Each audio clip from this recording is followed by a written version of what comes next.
The next morning, Alex returned to Lyra's home with a mixture of nervousness and excitement. He could not stop thinking about Aranya, her glowing eyes and the subtle power she carried in every movement. He had never met anyone like her, and part of him wanted to uncover her mysteries, while another part feared that some things were better left unknown. Lyra greeted him warmly at the door. "You came back," she said, her silver eyes sparkling. "I knew you would. Mother asked me to prepare some lessons for you today." Alex nodded, unsure what that meant, but he followed her inside, feeling the familiar pull of the house as it seemed to shift subtly to welcome him. Aranya was waiting in the garden, the plants responding instantly to her presence. She smiled as Alex approached. "Good morning, Alex," she said softly. "I am glad you returned. Today you will see more than you did yesterday. Are you ready?" Alex nodded, feeling a strange thrill. "I am ready," he said, though he had no idea what that would truly mean. Aranya guided him through the floating garden, her movements calm and fluid. "Do you see the connection here?" she asked. Alex looked around.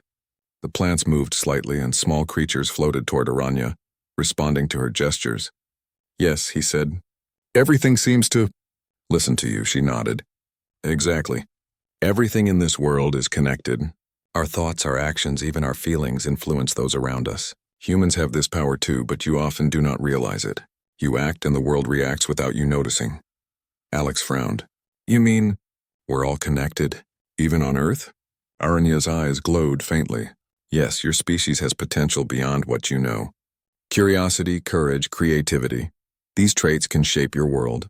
I see that potential in you, Alex. That is why I wish to meet you." Alex felt a mix of pride and embarrassment. He had never considered himself special, but hearing this from Aranya made his chest swell slightly. They walked further into the garden, arriving at a pool of water that hovered above the ground. It reflected not just their images, but faint visions of other worlds and distant stars. Aranya gestured to the pool. "Look carefully, Alex. What you see is not only the future of my people, but the potential future of humans too. Your choices matter just as ours do." Alex leaned closer, mesmerized. In the reflections, he saw humans exploring new planets, building vast cities, and encountering alien civilizations. But he also saw dangers, disasters, conflicts, and lost opportunities. "This is incredible," he whispered. "It's like seeing what could happen." Aranya nodded. "Yes, but knowing is not enough. You must act. Curiosity is the first step, but understanding and wisdom must follow. That is why I invited you here. I wish for you to see, to learn, and perhaps to grow into someone who can help both our worlds." Alex felt a strange warmth in his chest.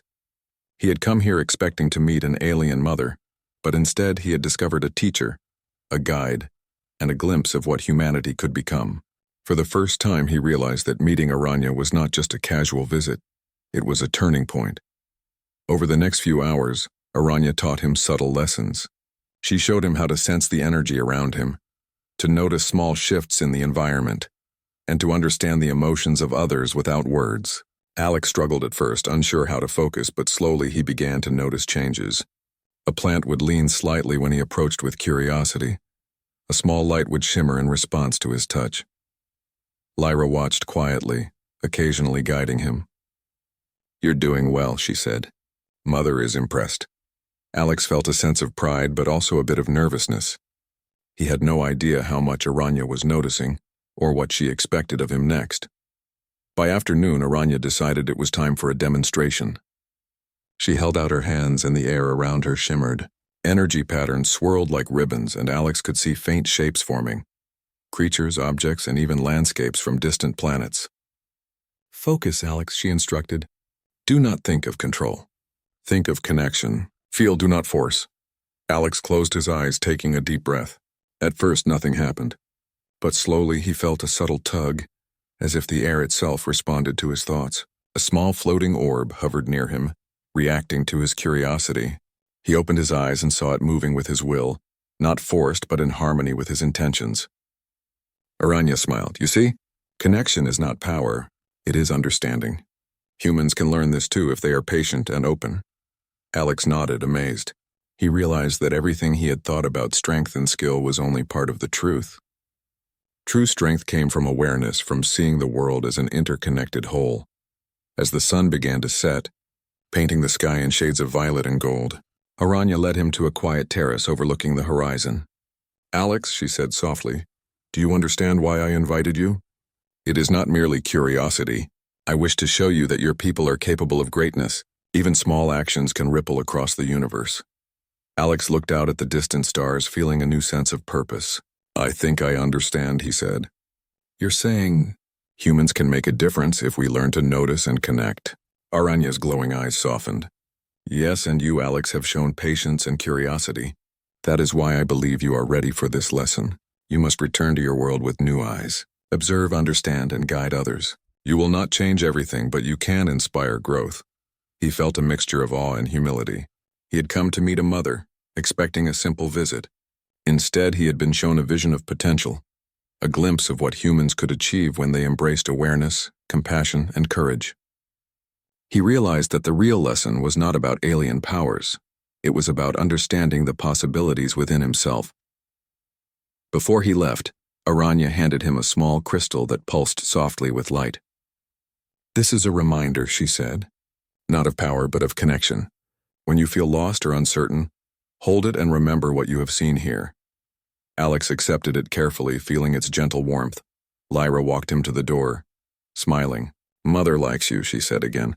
Alex smiled back, now fully understanding. He did not need to figure her out completely. He only needed to learn from her wisdom and carry it forward. As he stepped outside, the air of the house seemed to hum softly, as if acknowledging his growth. The building shimmered once, then returned to its usual glow. Alex looked back one last time. Aranya stood in the garden, serene and powerful, yet kind. He waved and she nodded, a gesture that carried a silent message. Go, learn, grow. Walking back to his own quarters, Alex felt a deep sense of hope and purpose. He had met beings far beyond human understanding, yet he felt inspired rather than afraid. He knew that his world had much to learn, and that even a single human could make a difference if they were willing to observe, connect, and act. That night, Alex placed the crystal on his bedside table. Its gentle glow reminded him of the lessons he had learned and the possibilities ahead. He drifted into sleep with visions of floating gardens, shimmering lights, and a universe full of connections waiting to be discovered. And in the quiet of his mind, he felt a promise. He would return one day, not just as a visitor, but as someone ready to explore the mysteries, carry the wisdom, and honor the lessons of Lyra's mother. The world might be vast and strange, but humanity had a place among the stars, if only they were willing to see it. Alex had always known that his friend Lyra was different, not just in the way she looked with her soft lavender skin and bright silver eyes, but in the way she moved, spoke, and thought. He had met many people from different planets, but Lyra carried an air of quiet mystery that he could not fully understand.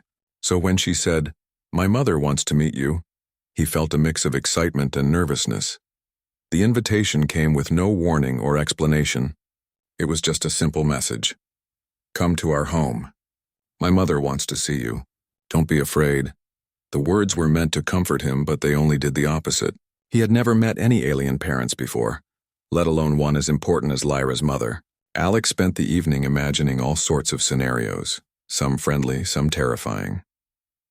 The next day, Alex arrived at a sleek, shimmering building that seemed to float slightly above the ground. It was unlike any human architecture he had ever seen. Its walls shimmered with colors that changed depending on the light, and faint patterns moved across them like water. The air around the house seemed different too, lighter, almost charged, and it made Alex's hair stand on end when he stepped inside. Lyra greeted him at the entrance with her usual calm smile. "Don't worry," she said. "Mother is kind, but she is different. Just follow my lead." Her voice was soothing, but Alex noticed a subtle warning in her tone, as if she knew he might be startled. Inside, the house seemed alive. The walls pulsed faintly with soft light, and furniture shifted subtly when no one was near. Alex blinked several times to make sure he wasn't imagining it. Lyra noticed his hesitation and laughed lightly. "It's okay. Our home adapts to us. You will get used to it." They walked down a long hallway, and Alex noticed a strange plant hovering in midair, its leaves spinning slowly. He reached out to touch it, but his hand passed through the air as if the plant were a projection. Lyra noticed and gently grabbed his arm. Do not be afraid. It's harmless. Everything here is alive in its own way. Finally, they arrived in a large room where Aranya, Lyra's mother, was waiting. She was taller than Alex expected. Her posture straight and confident, and her presence seemed to fill the room. Her skin had a subtle shimmer, and her eyes glowed faintly like moonlight. She smiled at Alex, but it was a smile that made him feel like she could see into his thoughts. "Welcome, Alex," she said, her voice soft yet commanding. "Lyra has told me much about you." Alex swallowed hard and nodded, unsure of what to say. "It's an honor to meet you," he finally managed. Aranya's smile widened slightly. "Do not worry. I am not here to judge you. I simply wish to understand you, and perhaps to teach you a little about my world." Alex tried to follow the conversation, but he quickly realized how different her way of speaking was. She did not ask questions like humans did. Instead, she made statements that seemed to test his mind and his reactions. For example, she said, "You move carefully, but your curiosity pulls you forward. Why?" Alex paused, unsure how to answer. I like to learn," he said cautiously. Aranya nodded slowly, as if his answer was only partially correct. Dinner was served in a room that seemed to float above the ground, with no visible chairs or table legs. The food itself was strange, shimmering, colorful, and shifting shapes as it hovered before them. Alex reached out carefully and took a small portion. Surprisingly, it tasted familiar, almost like a combination of earth flavors he had never tried before. As they ate, Alex watched Aranya closely. She moved with an elegance that seemed unnatural, almost like she was gliding rather than walking. Her hands traced patterns in the air, and objects nearby responded, moving slightly as if acknowledging her presence. When she laughed, it was soft but resonant, like a melody that lingered longer than it should. Lyra seemed completely at ease, chatting casually about her studies and recent projects. But Alex noticed that Aranya would sometimes pause mid-conversation, her glowing eyes fixing on him with an intensity that made him feel exposed. It was not unpleasant, just strange.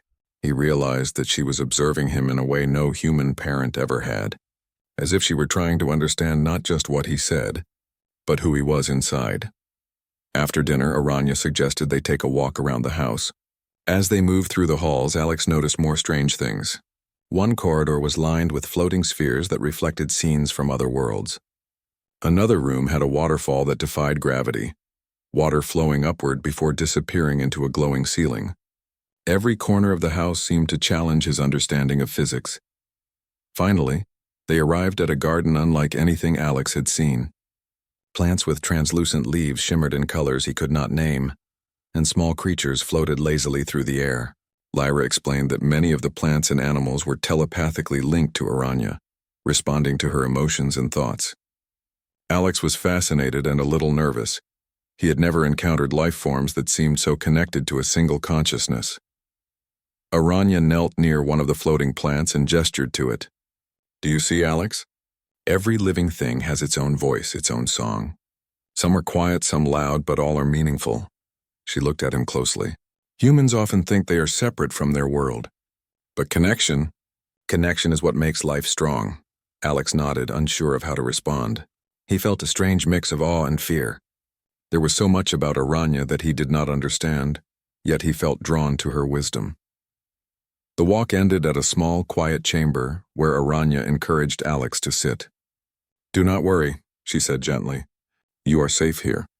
I only wish for you to see, to feel, to understand." She demonstrated small gestures. Light flickered around her fingers, a plant leaned toward her, and even the air seemed to hum softly. Alex realized that her abilities were not dangerous but profound. By the time Alex left that room, the sun had set on Lyra's world, casting long shadows across the shimmering garden. He felt a strange mixture of exhaustion and exhilaration. He had come expecting to meet a parent, but he had encountered a being far beyond his imagination. He could not figure out Aranya, her nature, her abilities, her very essence, but he knew that this meeting would change him forever. As he walked back to the door, Lyra placed a hand on his shoulder. "She likes you," she said softly. "Even if you do not understand her yet." Alex smiled faintly, though he knew the truth. He didn't just want her to like him. He wanted to understand her, and he sensed that understanding her would not be easy. That night, Alex lay in his quarters thinking of Aranya, of the floating plants, of the way objects moved when she was near. His mind raced with questions. How much of her power was natural? How much was learned? And most importantly, what did she see in humans that made her so curious? Sleep came slowly, and when it did, Alex dreamed of shimmering gardens, floating lights, and a woman whose eyes held the knowledge of the universe. He woke with the determination to return, to learn more, and perhaps one day, to understand the mystery that was Lyra's mother. And deep down, he felt a strange hope, a hope that some mysteries were not meant to be solved immediately, but were invitations to explore, to grow, and to discover a new way of seeing the world.